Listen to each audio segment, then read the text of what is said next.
All right, so today we're doing a deep dive into something a little different. Oh, Yeah, it's a children's poem, but okay. don't let that fool you.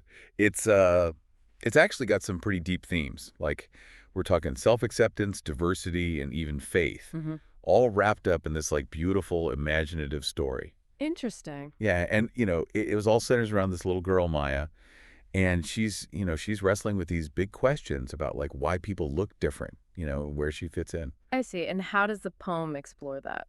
So it starts with Maya, right? Yeah.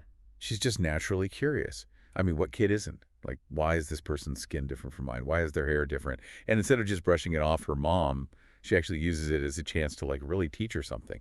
That's great. So many adults would just kind of ignore that question or say, I don't know. Exactly. But her mom, she compares Maya's brown skin to like the richness of the earth. And her curly hair, she calls it like coils of joy reaching up to heaven. Wow, what powerful imagery. Right. And I think that's what makes this poem so special. I mean, Hmm. these metaphors, they really drive home this idea that diversity is beautiful. Yeah. Like we're all part of God's creation, and each of us is unique and special in our own way. Absolutely. And comparing her to the earth, that gives a sense of belonging, right? Like being Oh, rooted in something bigger than herself. exactly. It's like saying you belong here just as you are. You're part of this amazing, diverse world. And you know what else is interesting? The poem even brings in Queen Esther from the Bible. Oh, really? How does that fit in? Well, I think it does a couple of things. On the one hand, it shows how beauty comes in so many different forms, right? Yeah. And those differences can be a source of strength, just like Esther. She used her unique position to save her people. Right, right.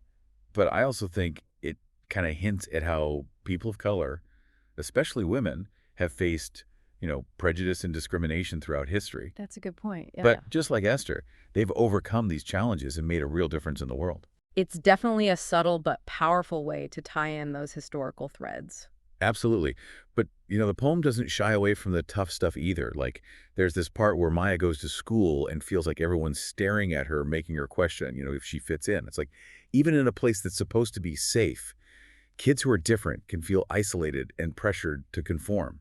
That's so true. We often forget how sensitive children are to those kinds of pressures. Yeah. And I think it shows just how important it is for parents, teachers, everyone really, to affirm kids and help them build a strong sense of self-worth. Couldn't agree more. Building that foundation early on is crucial. And in the poem, Maya's mom does exactly that. She reminds her that God doesn't make mistakes. She even says, a God's princess, Yeah. made right. It's like this amazing moment where Maya just gets it. She goes from doubting herself to being confident in who she is. Wow. It's so powerful how a shift in perspective can change everything. Right. And it's not just about looks either. The poem really emphasizes those inner qualities, like joy and kindness, that make us truly beautiful.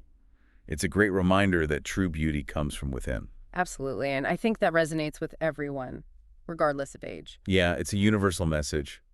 And speaking of messages, the ending of the poem really stood out to me.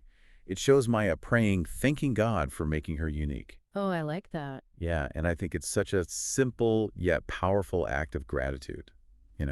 It's acknowledging the gifts in our lives and recognizing that there's something greater than ourselves that shapes who we are. It definitely ties the themes of faith and self-love together beautifully. It really does.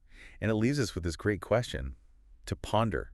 How can we be more like Maya's mom?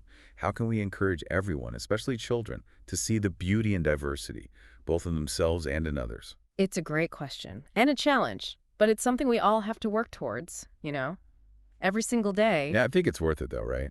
Building a world where everyone feels seen and celebrated for who they truly are, that's something we can all aspire to. I agree. Okay, well, that's our deep dive for today. That was great. I really enjoyed that. Me too. And as always, thanks to everyone for listening.